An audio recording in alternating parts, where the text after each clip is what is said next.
story. Chapter 1. The Boy Who Lost Everything.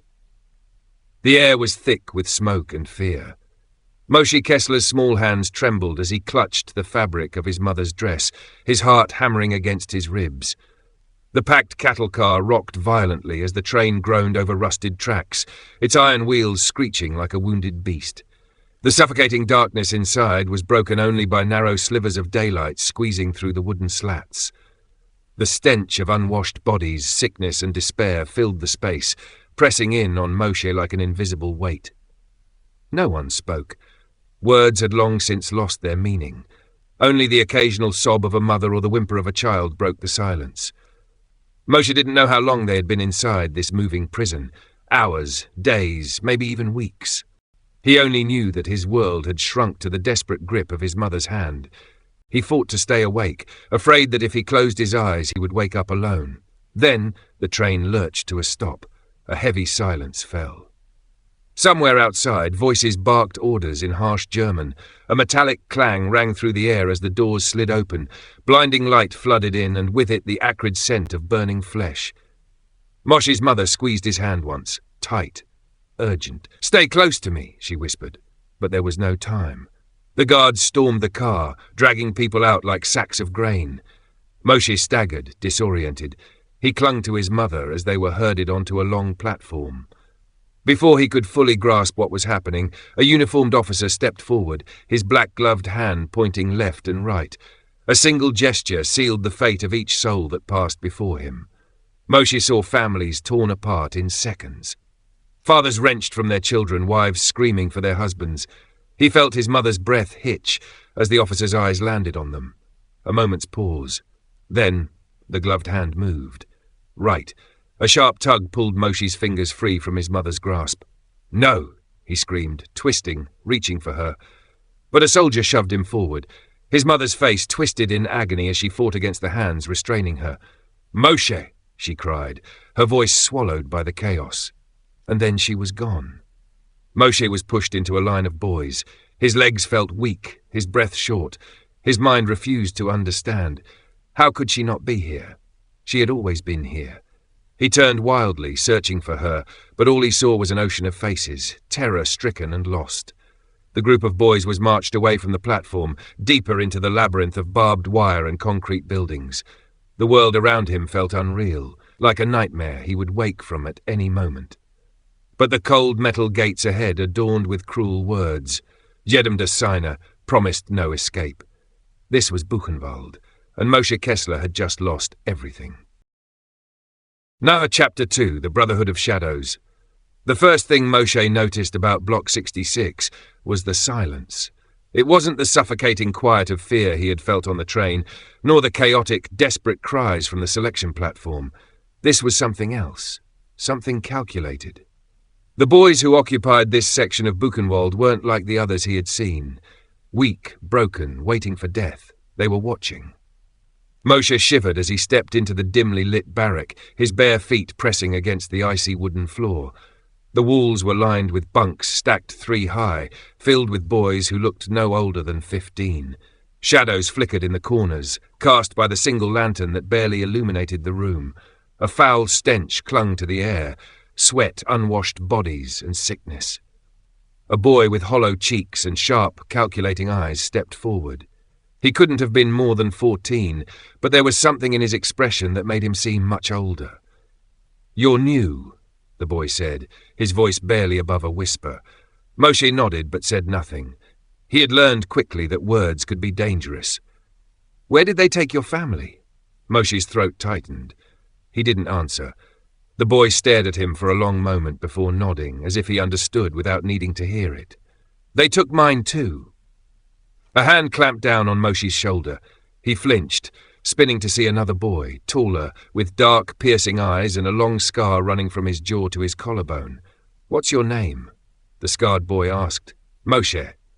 "Well, Moshe, you're in Block 66 now," the first boy said. "That means you belong to us, and we look after our own." Moshe's brow furrowed. Belong? He hadn't belonged anywhere since he was ripped from his mother's grasp. The first boy gestured to himself. "I'm Levi, that's Jacob." He nodded toward the scarred boy.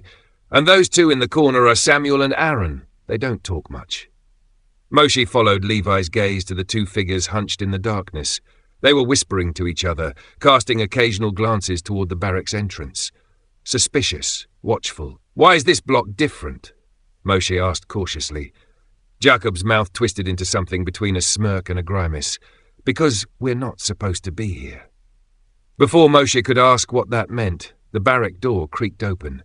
The boys snapped to attention, some scrambling to their bunks, others standing still like statues. A figure stepped inside, an older prisoner, maybe in his early 20s, wearing the same tattered uniform, but with a quiet authority that made him seem untouchable. Moshe recognized him immediately. He had seen him on the march into the camp, a shadow moving through the ranks with purpose. The man's sharp eyes scanned the room. Then he spoke in a low, commanding voice.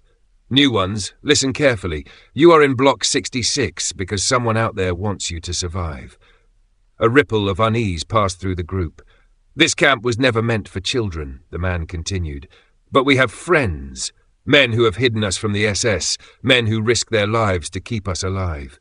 Do not speak of them. Do not ask questions. You will follow orders, and you will not draw attention to yourselves." His gaze landed on Moshe. "You will learn to listen before you speak." Moshe swallowed hard. He had thought Buchenwald was the end, but now it seemed it was the start of something else, something bigger than himself. Levi leaned in and whispered, "Welcome to the Brotherhood of Shadows." And just like that, Moshe understood. Survival in Block 66 wasn't just about avoiding death, it was about outsmarting it. Chapter 3, A Whispered Warning. The days in Buchenwald blurred together, an endless cycle of hunger, forced labor, and the ever-present shadow of death. Moshe quickly learned the rules of survival. Keep your head down, listen more than you speak, and never draw the attention of the guards. But in Block 66, there were other rules, unspoken but just as vital. Stick together, watch for signs, and most importantly, trust no one outside the barrack. One night, Moshe lay curled on the splintered wood of his bunk, his stomach twisting with hunger. He had barely closed his eyes when he felt a hand clamp over his mouth. His body went rigid. A voice, barely above a breath, whispered in his ear, "Don't move. Don't speak." It was Levi.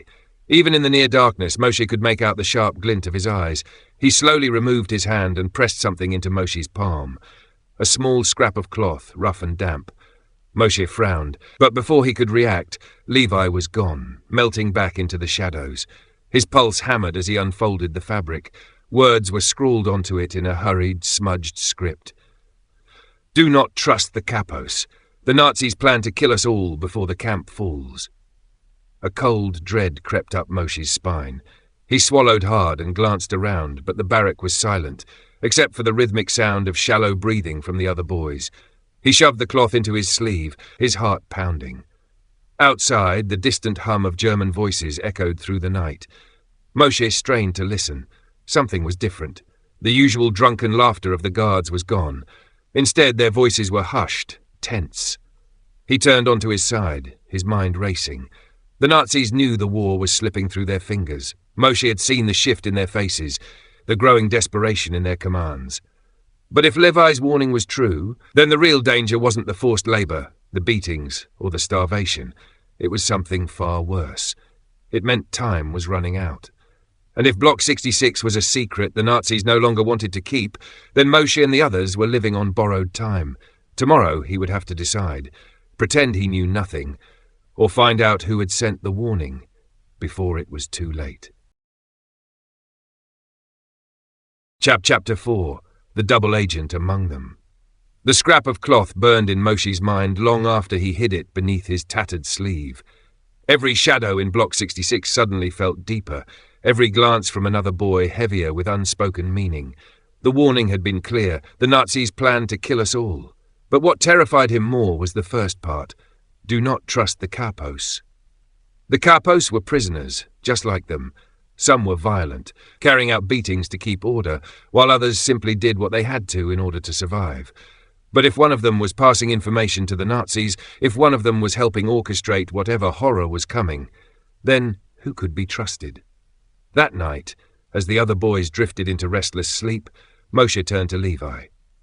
"Who gave you the note?" he whispered. Levi hesitated. His face, always hard to read, showed something Moshe had never seen before. Doubt. "I don't know," Levi admitted. "I found it under my bunk before lights out." Moshe's stomach twisted. That meant someone inside Block 66 had left it. Someone who knew what was coming. The next day, during forced labor, Moshe kept his eyes open. Every interaction between the Kapos and the SS, every glance exchanged between prisoners, it all seemed different now. His suspicion shifted from face to face, but one man stood out. Otto. Otto was one of the older prisoners who worked as a capo, responsible for overseeing the boys of Block 66. He was unlike the others, quieter, almost distant. He never beat the boys unless absolutely necessary, and when he did, his strikes were measured, lacking cruelty.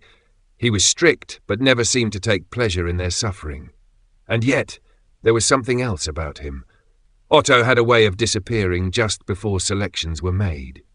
He spoke in hushed tones to the SS officers. He had access to information, to food, to survival. As the boys dragged their aching bodies back to the barracks that evening, Moshe saw Otto speaking with one of the German officers near the perimeter fence. Their conversation was quick, clipped. Otto nodded once before slipping back toward the barracks. Moshe felt a cold chill creep over him. He turned to Levi. "Otto," he whispered. Levi frowned. "What about him?" "He's working with them. He has to be." Levi's expression darkened, but before he could respond, a hand landed on Moshe's shoulder. He tensed. It was Otto. "Come with me," Otto murmured, his voice low. "Both of you." Moshe's breath hitched. He glanced at Levi. They both knew there was no refusing. Otto led them behind the barrack, where the shadows swallowed the three of them whole. He glanced around, ensuring no one was watching before fixing his sharp gaze on Moshe. "You're asking too many questions," Otto said. "That's dangerous in a place like this." Moshe forced himself to stand his ground. "Are you the one who left the note?" Otto studied him for a long moment before exhaling sharply. Then he did something Moshe never expected. He pulled a crumpled scrap of paper from his pocket. It was another note, written in the same hurried, smudged script as the one Moshe had received. "The SS will come for the boys soon. Be ready." Otto's voice was barely above a whisper. "You think I work for them?" he said. "I'm trying to save you." Moshe's heart pounded. If Otto was telling the truth, then he wasn't the enemy. He was something even more dangerous. A double agent. And now, Moshe had to decide. Was Otto their only hope, or their greatest threat? Chapter 5. The Escape Plan, or the Ultimate Trap. Moshe's pulse hammered as Otto's words echoed in his head. "I'm trying to save you." If Otto was telling the truth, then he was risking his own life by warning them. But if he was lying, then he was luring them into a trap, one that could mean death for every boy in Block 66. Levi, ever the skeptic, narrowed his eyes. "Why should we believe you?" Otto exhaled sharply, his expression tight with urgency. "Because if you don't, you'll all be dead within days." He glanced around, then leaned in closer. "The SS is preparing to clear the camp. They know the war is lost, and they don't want any witnesses left behind." Moshe felt his stomach drop. He had suspected as much since receiving the first note, but hearing it spoken aloud made it real. Levi crossed his arms. "So what are you proposing?" Otto hesitated, then spoke in a hushed, rapid whisper. "There's a plan in motion. Some of the older prisoners, members of the underground resistance, have been sabotaging orders, delaying executions. They've bribed some of the guards to turn a blind eye. But it's not enough. If the SS gives the final order, Block 66 will be wiped out." Moshe swallowed hard. "So what do we do?" Otto's voice was barely audible. "There's an escape route, one the resistance has used before. A tunnel hidden beneath the barracks near the infirmary. It leads outside the fence, into the forest. A tunnel. A way out." Moshe had barely dared to dream of escape, but now the possibility stood before him. Levi, however, remained wary. "And you expect us to just follow you into this tunnel?" His voice was laced with suspicion. "What if it's a trap? What if you're leading us straight to the SS?" Otto's jaw tightened. "You think I'd go through the risk of warning you just to hand you over?" He reached into his coat and pulled out a folded scrap of paper. "Here, the resistance smuggled this out yesterday." Moshe took the paper and unfolded it with shaking hands. Evacuation's imminent. Prepare to move. Tomorrow night. He looked up. Otto's eyes burned with intensity. I don't have time to convince you. Either you come, or you stay and take your chances when the SS arrives. Then, without another word, Otto turned and slipped back into the darkness, leaving Moshe and Levi standing in stunned silence. Levi clenched his fists. This could be suicide. Moshe stared at the note. If Otto was lying, it meant walking straight into a Nazi trap. If he was telling the truth, it was their only chance to live. The decision had to be made before nightfall, and either way, there was no turning back.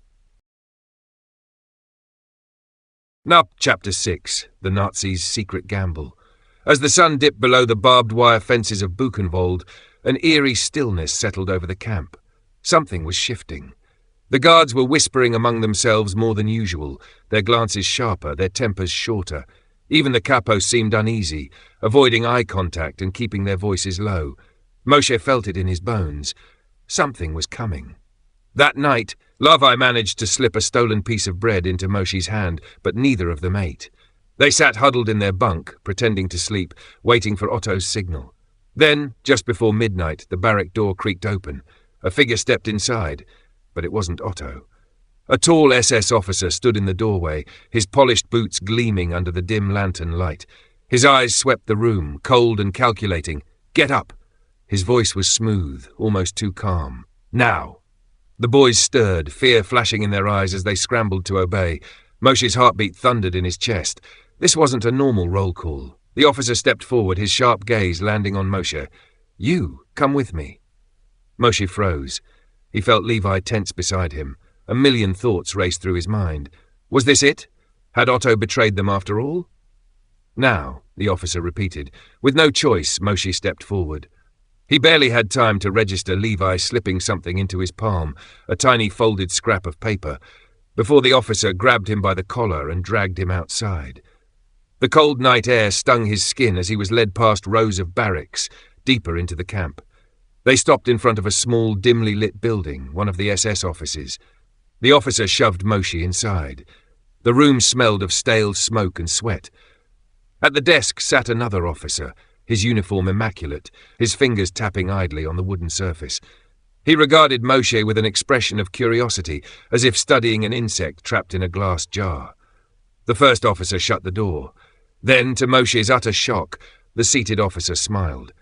"You're lucky, boy," he said, voice almost friendly. "We have an opportunity for you." Moshe didn't speak. His body screamed for him to run, but there was nowhere to go.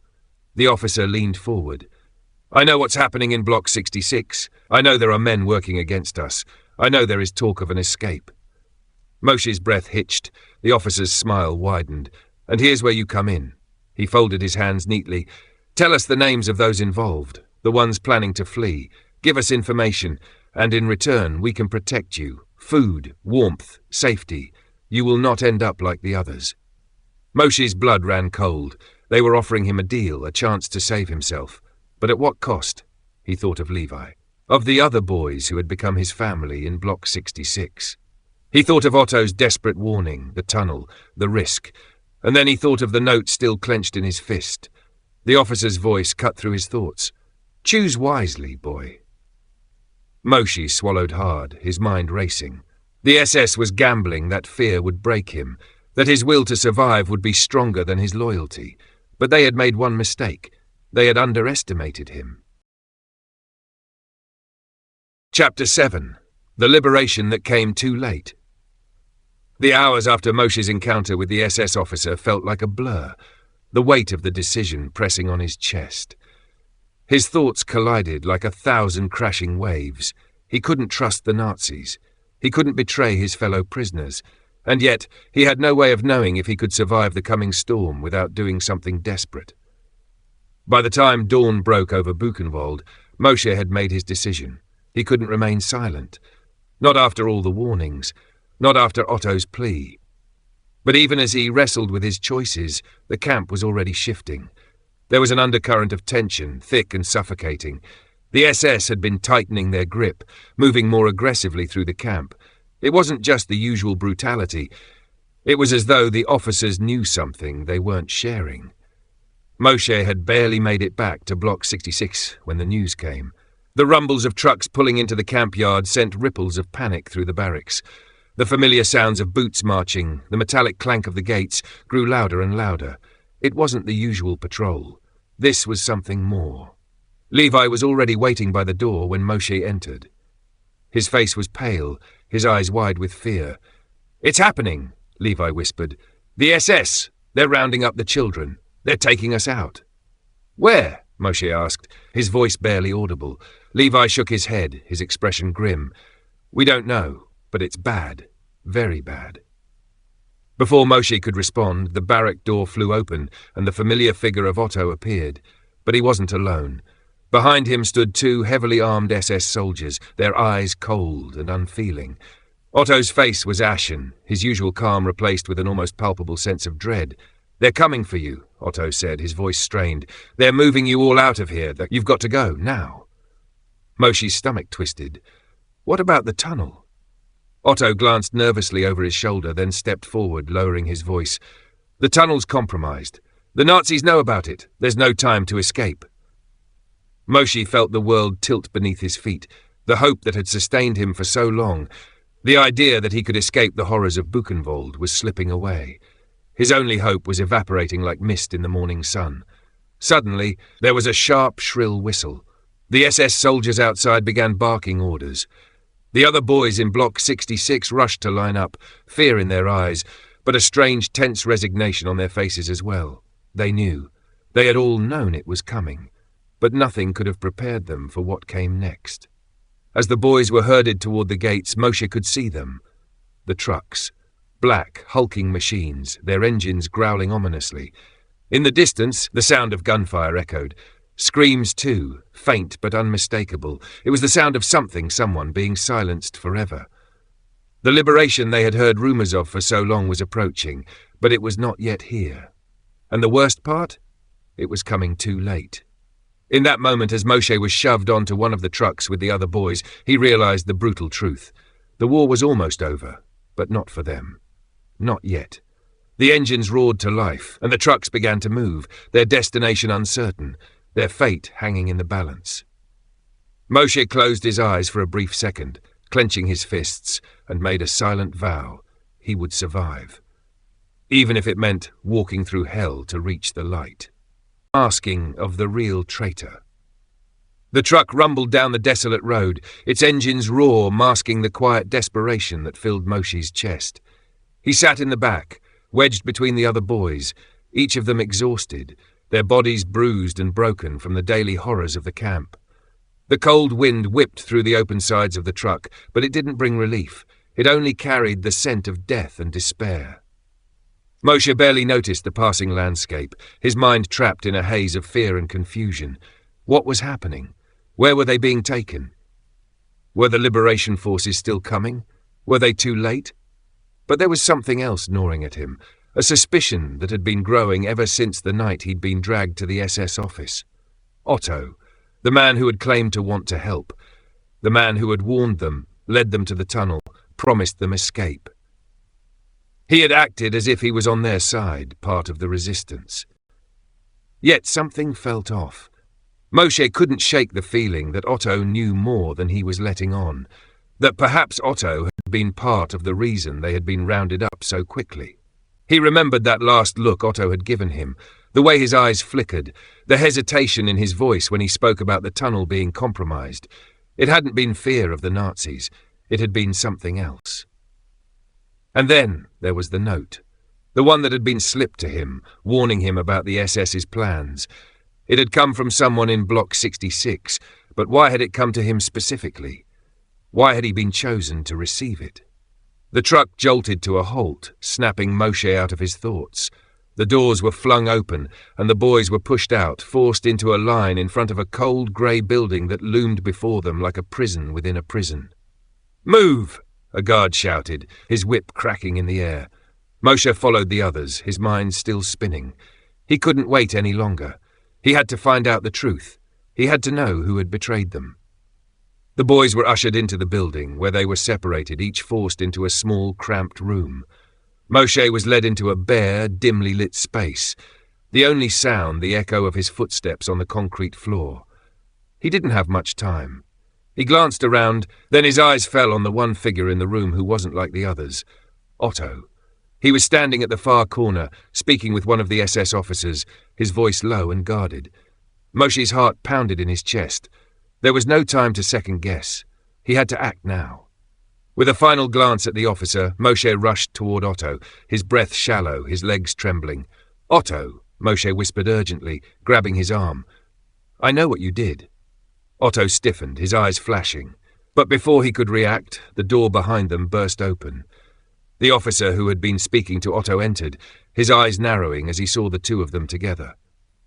"You shouldn't be here," the officer said, his voice cold and menacing. Moshe's blood ran cold, but he didn't back down. He stepped closer to Otto.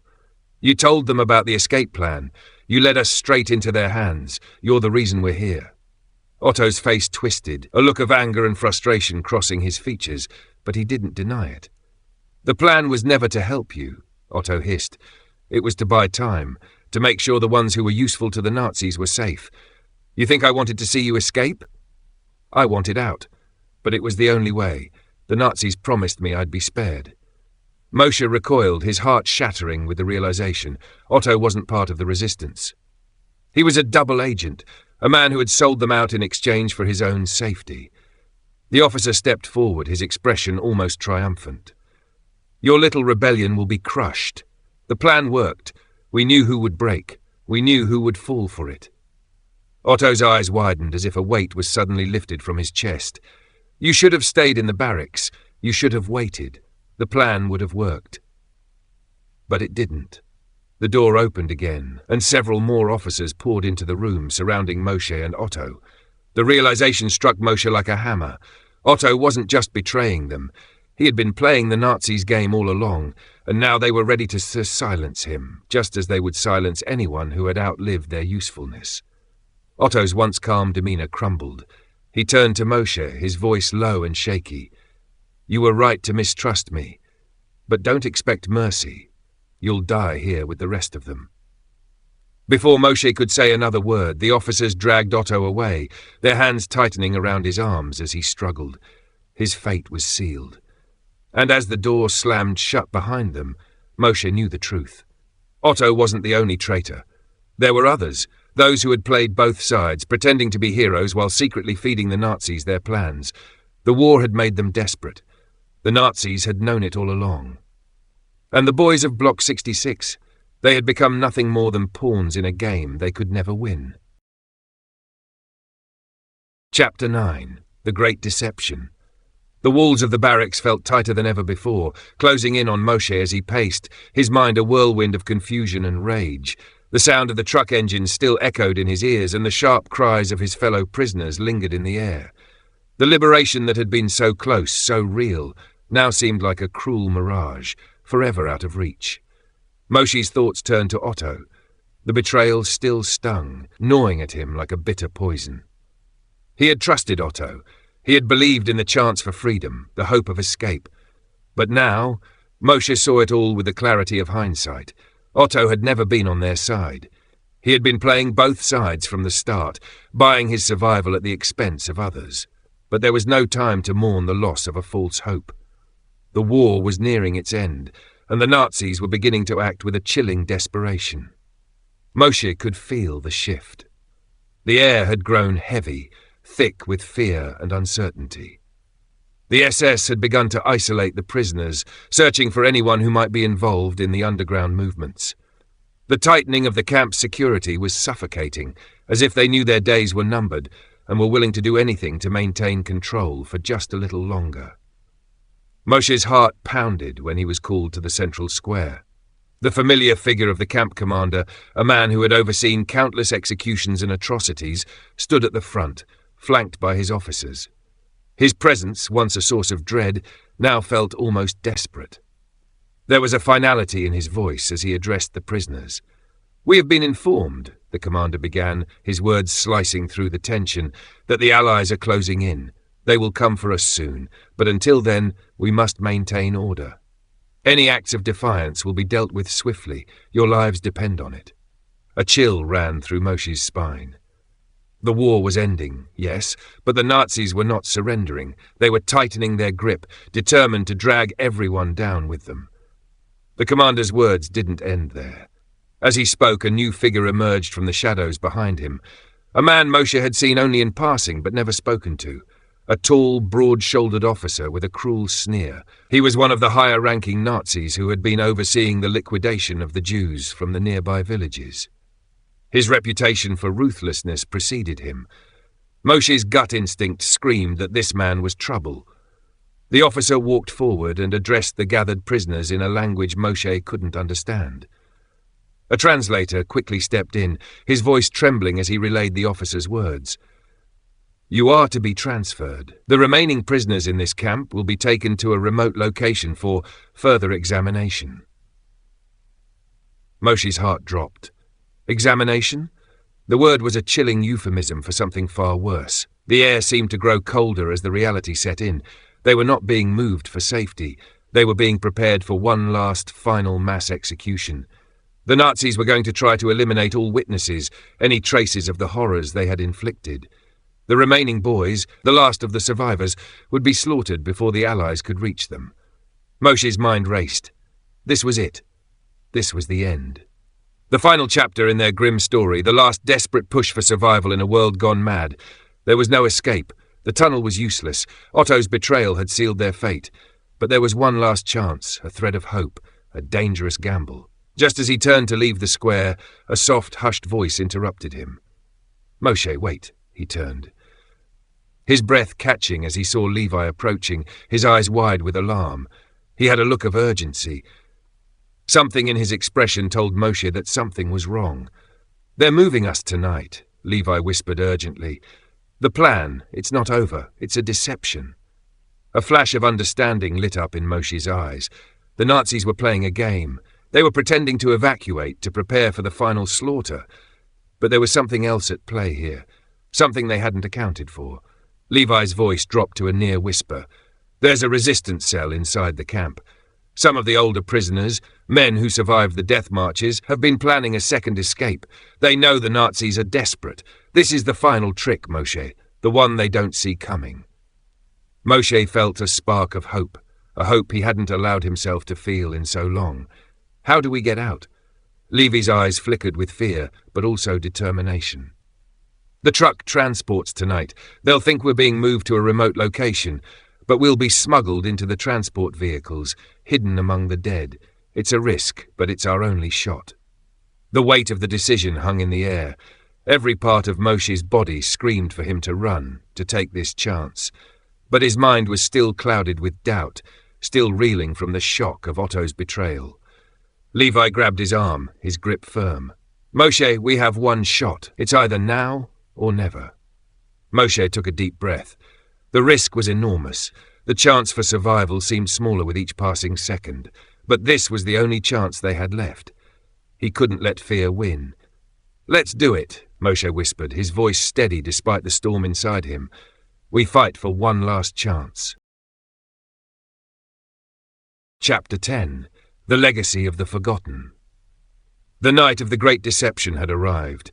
The air inside the barracks was thick with anticipation and fear as Moshe, Levi, and the other boys huddled together, their breaths shallow and quiet.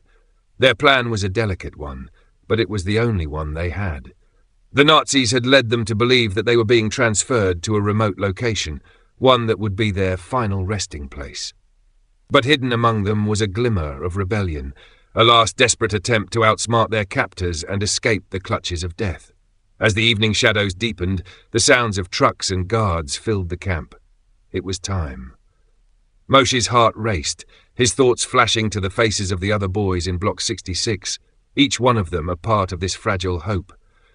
They had all endured so much. They had witnessed horrors that no child should ever have to see, lived through betrayals that cut deeper than any blade. And yet they had held on to the faintest threads of life, always waiting for a chance to escape. The plan was simple. Slip into the transport trucks among the dead bodies being carried out for disposal, hidden from the prying eyes of the SS. A dangerous game. A roll of the dice. Moshe had almost forgotten how to breathe with the fear that gripped him.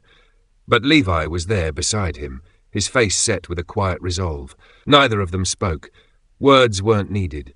Their bond was forged in the fires of survival, a brotherhood born from shared suffering and the desire to live against all odds. The trucks rolled in, their engines a low, ominous hum. Guards barked commands as the boys were shuffled toward the waiting vehicles, their hearts pounding in unison. Some of the older prisoners, who had been part of the underground resistance within the camp, had already taken their positions. They had risked everything to organize the escape, knowing that their survival was tied to the fate of the youngest among them. But not all of them would make it. As the truck doors slammed shut, Moshe's heart skipped a beat. He was packed in tight with the others, barely able to move. The cold, lifeless bodies of the dead were piled on top of them, the stench overwhelming. There was no room to breathe, no space to move. But that was the price of survival. You swallowed your fear, held your breath, and hoped that the darkness would hide you from the eyes of those who would end your life without a second thought. Hours passed in silence, the truck bouncing over the rough road, the journey taking them farther and farther from the nightmare of Buchenwald. Moshe's body ached from the cramped space, but his mind was focused only on one thing: escape. There was no turning back now. Eventually the truck came to a halt. The doors opened, and for the first time in what felt like forever, Moshe inhaled fresh air. The world outside was a blur, but he could see the outlines of trees and the dark silhouette of a nearby town in the distance. The truck was stopped at a remote, isolated location, far from the prying eyes of the camp guards. This was it, the final stage of their journey. But as they began to slip from the truck, one by one, Moshe's heart sank. They weren't completely safe yet. The road ahead was still uncertain. The war was still raging. The Allies were close, but the Nazis were fighting their last battles, and their reach was still long. The boys would have to navigate through occupied territory, relying on the underground networks of resistance fighters who risked everything to help them. Moshe knew that even in freedom, they would never be free of the memories that haunted them. The horrors of Buchenwald would live on in their minds forever. The friends they had lost, the promises made and broken, but there was one thing Moshe had learned through it all. They had survived. And that survival, despite the betrayals, the pain, and the constant fear, was their greatest victory. As Moshe looked around at the other boys, he saw something in their eyes that had been absent for so long. Hope. A flicker of light, barely visible but undeniable. They had escaped, yes, but they had also survived something much larger. They had survived a world that had tried to erase them. They had defied the odds, refused to be forgotten, and now they would carry that legacy forward. The legacy of the forgotten children, the ones who had been cast aside by history, but had risen from the ashes to reclaim their lives, their identities, and their place in the world. They were no longer just survivors of Buchenwald. They were the voices of the lost, the ones who had endured when the world had turned its back. And though the scars would never fade, the story they carried would live on, passed from generation to generation, a testament to the strength of the human spirit. Moshe looked at the horizon, the sun beginning to rise, casting a golden glow over the world. They had made it. They were free. And their legacy, their survival, their courage would never be forgotten.